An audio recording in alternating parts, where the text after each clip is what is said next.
ಉತ್ತರ ಕರ್ನಾಟಕದ 14 ಲೋಕಸಭಾ ಚುನಾವಣೆ ಮತದಾನ ನಡೀತಾ ಇದೆ. ನಾನು ಇಲ್ಲಿ ಮತದಾನ ಮಾಡಲಿಕ್ಕೆ ಬಂದಾಗ ನಮ್ಮ ಕುಟುಂಬದ ಜೊತೆಗೆ ಭಾಳಷ್ಟು ಜನ ಭಾಳ ಉತ್ಸುಕತೆಯಿಂದ ವಿಜಯಪುರ ನಗರದಲ್ಲಿ ಜನ ಸ್ವಯಂ ಪ್ರೇರಿತರಾಗಿ ಸಾಲುಗಟ್ಟಲೆ ತಾಸುಗಟ್ಟಲೆ ನಿಂತು ಮತದಾನ ಮಾಡ್ತಾಯಿದ್ದಾರೆ. ನಾ ಎಲ್ಲ 14 ಲೋಕಸಭಾ ಕ್ಷೇತ್ರದ ಮತದಾರರಲ್ಲಿ ವಿನಂತಿ ಮಾಡ್ಕೋದೇನೆಂದರೆ ತಾವು ಬೇಗ ಬಂದು ಮತದಾನ ಮಾಡಿ ಹೆಚ್ಚು ಪ್ರತಿಶತ ಮತದಾನ ಮಾಡಿದ್ರೆ ನಮ್ಮದು ಹೆಚ್ಚು ದೇಶ ಸುರಕ್ಷಿತ ಆಗ್ತದೆ.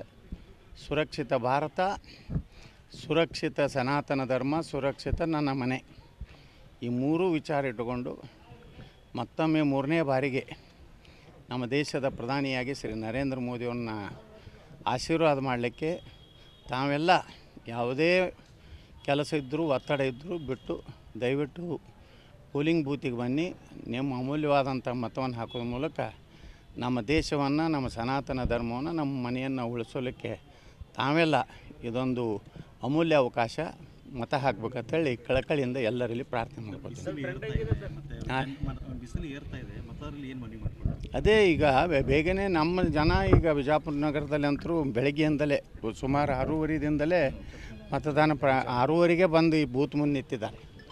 ಇದೇ ಮಾದರಿಯಲ್ಲಿ ನಾವು ಮತದಾನ ಮಾಡಿದ್ರೆ ನಿಶ್ಚಿತವಾಗಿಯೂ 10-11 ಗಂಟೆವರೆಗೆ ಶೇಕಡ 60ರಷ್ಟು ಮತದಾನ ಆಗ್ಬೋದು. 80ರ ಮೇಲೆ ನಾವು ಮತದಾನ ಮಾಡಿದ್ರೆ ನಮ್ಮ ದೇಶ ಸುರಕ್ಷಿತ ಇರಲಿಕ್ಕೆ ಸಾಧ್ಯತೆ, ನಮ್ಮ ಸಂಸ್ಕೃತಿ, ನಮ್ಮ ಧರ್ಮ ಉಳಿಸ್ಲಿಕ್ಕೆ ಸಾಧ್ಯತೆ.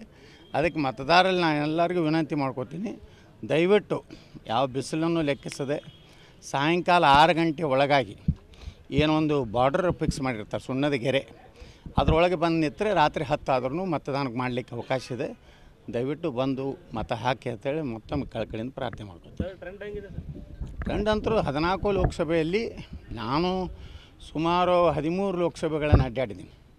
ಬಹುಶಃ ರಾಜ್ಯದ BJPಯಲ್ಲೇ ಸುಮಾರು 70ಕ್ಕಿಂತ ಹೆಚ್ಚು ಚುನಾವಣಾ ಪ್ರಚಾರ ಭಾಷಣ ಮಾಡಿದ್ದೇನೆ.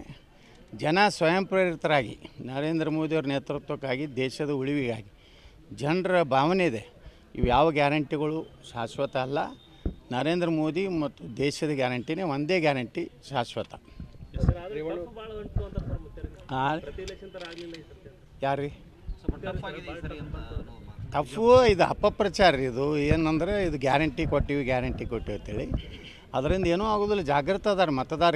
ಲೋಕಸಭೆಗೆ ಯಾರಿಗೆ ಹಾಕಬೇಕು, ವಿಧಾನಸಭೆಗೆ ಯಾರು ಹಾಕಬೇಕು, ಯಾವ ಪಕ್ಷಕ್ಕೆ ಹಾಕಿದ್ರೆ ದೇಶ ಸುಭದ್ರ ಇರ್ತೈತಿ, ನಮ್ಮ ಧರ್ಮ ಸಂಸ್ಕೃತಿ ಉಳಿತೈತೆ ಅನ್ನೋ ಜನರಿಗೆ ಗೊತ್ತಿದೆ.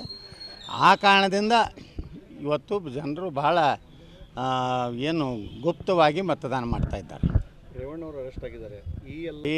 ಇದನ್ನೇ ಮಾಡಿದವ್ರು ಯಾರು ಅನ್ನೋದು ಸ್ಪಷ್ಟವಾಗಿ ನಿನ್ನೆ ದೇವರಾಜೇಗೌಡರು ಹೇಳಿದ್ದಾರೆ. ಅವರೆಲ್ಲ ಇದನ್ನು ಆಡಿಯೋನು ಬಿಡುಗಡೆ ಮಾಡಿದ್ದಾರೆ. ಇದನ್ನು CBI ಕೊಡಬೇಕು. ಇಲ್ಲಿ SIT ಸಂಪೂರ್ಣವಾಗಿ DK ಶಿವಕುಮಾರ್ ಏಜೆಂಟ್ರಂಗೆ ಕೆಲಸ ಮಾಡ್ಲಿಕ್ಕತ್ತದೆ. ಇದರಿಂದ ಅದಕ್ಕೆ ನ್ಯಾಯ ಸಿಗುವುದಿಲ್ಲ. SIT ಒಳಗಿರೋ ಅಧಿಕಾರಿಗಳೆಲ್ಲ ರಾಜ್ಯದವರು, ಅವರೆಲ್ಲ ಏನು DK ಶಿವಕುಮಾರ್ ಒಂದು ಕಂಟ್ರೋಲ್ದಾಗಿರೋದ್ರಿಂದ ಮತ್ತು ನೇರವಾಗಿಯೇ ಹೇಳ್ತಾರೆ DK ಶಿವಕುಮಾರ್ ಹೆಸರಲ್ಲಿ ತೆಗಿಬೇಕಂತ ಹೇಳಿದ ಮ್ಯಾಗೆ ಇದು ನಿಶ್ಚಿತವಾಗಿಯೂ ಈ SITದಿಂದ ನಮಗೆ ನ್ಯಾಯ ಸಿಗ್ಲಿಕ್ಕೆ ಸಾಧ್ಯ ಇಲ್ಲ. ಇದು CBIನೇ ಒಂದೇ ಪರಿಹಾರ. ಅದು ಕೊಡುವುದಿಲ್ಲ ಅಂದರೆ ಅರ್ಥ ಇದನ್ನೇ ಇವರೇ ಮಾಡಿಸಿದ್ದಂಥದ್ದು. ನಾನು ಮೊದಲೇ ಹೇಳಿದ್ದೆ, ಈ ಫ್ಯಾಕ್ಟ್ರಿನೇ ಈಗ ಒಂದು ಓಪನ್ ಆಗಿದೆ, ಇನ್ನೊಂದು ಓಪನ್ ಕೆಲವೊಂದು ದಿವಸನಾಗ ಆಗ್ತದೆ. BJP 14 ನಮ್ಮ ಲೋಕಸಭೆ BJP ಅದಾವು. ಅಲ್ಲೇನು JDSನವ್ರು ಯಾವೂ ಇಲ್ಲ. ನಮ್ಮ ಮೇಲೆ ಏನು ಪರಿಣಾಮ ಆಗೋ ಪ್ರಶ್ನೆ ಇಲ್ಲ. ಯಾಕಂದರೆ 2019ರಾಗ ಕಾಂಗ್ರೆಸ್ BJPಯವ್ರು ಇದು ಕಾಂಗ್ರೆಸ್ಸು JDSನವ್ರು ಕೂಡಿ ಮಾಡಿದಂಥವ್ರು ಅವ್ರು ಅದಾರ. ಅವರು ಏನು ಇವತ್ತು ಮೊನ್ನೆ 24 ತಾಸಿನಾಗ ಆಗಿದ್ದಲ್ಲ, ಅದು 2019ರಿಂದ ಏನಾಗಿದೆ ಅದಕ್ಕೆಲ್ಲ ಕಾಂಗ್ರೆಸ್ಸೇ ಜವಾಬ್ದಾರಿ. और नए न्यूज़ों के लिए देखते रहिए अपना चैनल TV22 न्यूज़। लाइक करें, शेयर करें, सब्सक्राइब करें और बेल आइकन बटन दबाना ना भूलें।